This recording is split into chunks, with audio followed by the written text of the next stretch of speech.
The Oklahoma City Thunder are looking to add some more size in this offseason, and it looks as though they may have found their guy who also played for the Bulls last season, as coincidence has it, since we just traded for Alex Caruso. However, this guy could add this size that we are missing at the 4 spot. It's just a question now of, does he fit into OKC's scheme, and is he actually worth all this money? We're going to break it down here on Thunder Digest today. This is an article I found from the Oklahoman, but before we get all this, though, I want to say if you guys find yourself coming back on a regular basis and you enjoy the content here, it mean the world to me if you could just hit that subscribe button to show the support for this channel. It's the best way to support it.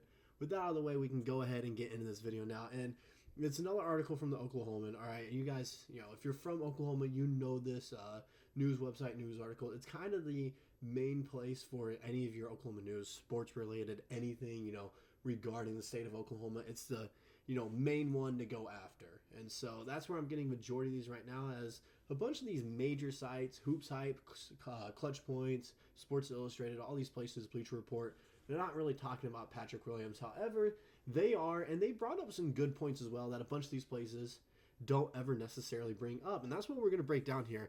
And I'm just going to go ahead and give you the first piece of information here. And this is written by Joel Lorenzi here. This is the first thing I found interesting. Without being an offense-changing airborne 7-footer, Williams had a stellar year as an offensive rebounder before going down with a season-ending injury in January. He finished in Synergy's 93rd percentile there. He also shot 39.9% on 3.4 attempts from 3.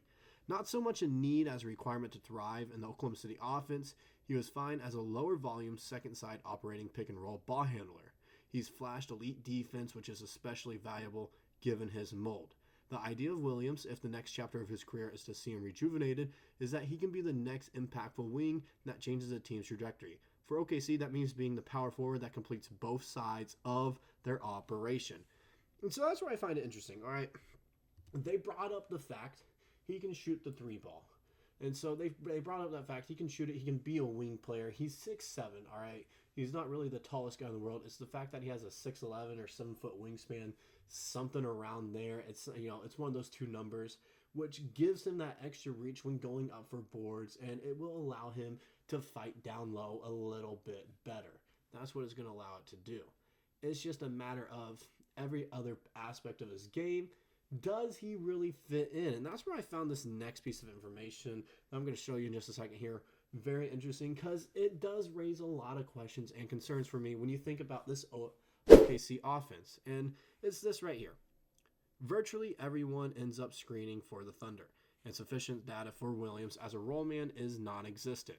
He had 11 such possessions last season before his season ended, finishing in Synergy's first percentile as a pick and roll man. That's what really stresses me, because this OKC offense is all about the pick and rolls and pick and pops. He finished in the 11th percentile a season earlier. He finished this past season shooting an egregious 47.4% from 2-point range. That's not good. We love our efficient guys that are going to shoot 50, 55% from the field in general. That's what we want from everyone on our team. But he's shooting below that. I'm not really enjoying it then. I know he'd be there for defense and rebounding wise, but you have to, pick it up on the other end of the court. If we can't trust you to hit a shot, there's no reason for you to be on the court. That's why we got Caruso. He can hit a shot. We can trust him to hit a shot when we need him to. If the hope is to blend into a team with drive and kick DNA, the finishing is problematic. Like I just said there, we need him to finish. Dallas gave OKC a glimpse of how tough decision-making windows could be with ball handlers like Lou Dort being run off the line. Yet even Dort shot 50% from 2 last season.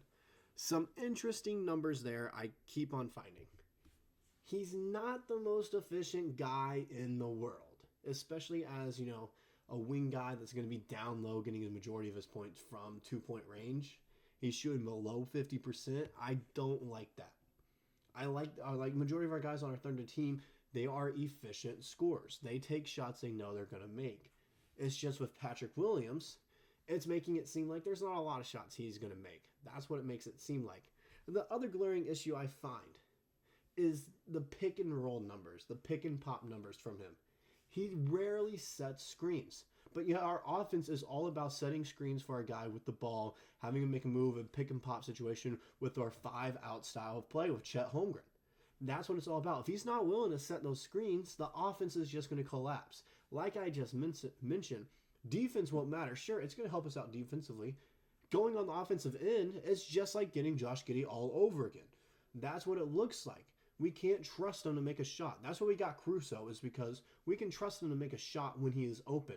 Patrick Williams, however, he doesn't fit into the offensive scheme. That's where it's getting at. And so that's my big concern with him. That is my biggest concern, is offensively, he's not going to fit in. That's the big thing for me. And then there's one other thing that's, it's still big, not nearly as big because of the amount of cap that we have, but it is how much he's worth. $20 million annually would make Williams the 32nd highest paid forward in the league, a hair above New York's Bojan Bogdanovic, considering where negotiations with Chicago reportedly ended. It seems Williams feels he can command something between 18 to 20 million annually. The Thunder's alternative would be to provide an offer sheet that the Bulls wouldn't be comfortable matching. $20 million, that might be too close. $23 million, which would earn Williams more annually than Mikal Bridges and less than Cam Johnson. Aspirations and projections aside, Williams' price could prove to be too hefty for OKC to be comfortable with during such a significant offseason. That is where I get scared. That right there. Is he worth way too much than what everyone thinks he is? All right? Because to me, he's a guy that's worth $12 to $15 million. I'm going to be honest. He's not worth $20 million in my eyes. And so seeing that, $20 million is the low side, is what it's going to be, 18 to 20 low side, it seems like an overpay. Yes, we have to spend that money. However, there are other guys I feel like that money is better spent using on if they're not going to fit into our offensive style of play. And Patrick Williams, he just kind of doesn't. He doesn't want to set screens. Everyone on our team sets screens. Lou Dort set screens. J-Dub set screens. I've seen Shai set screens. All right? If he's not willing to do that and run our style offense, I don't see it working. That's my problem with it, with the overpaying. If he would fit, and we're going to take this shot on him, sign him to like a 2 or 3 year deal, go ahead. All right? Or a sign and trade for 2 years, and then, then he's done, go ahead. I'm fine with that. If it's on a cheaper contract. That's where I'm getting at here. There's a lot of risk the more I look at him, all right? There's a lot of risk going into this that I'm just not super comfortable on taking right now.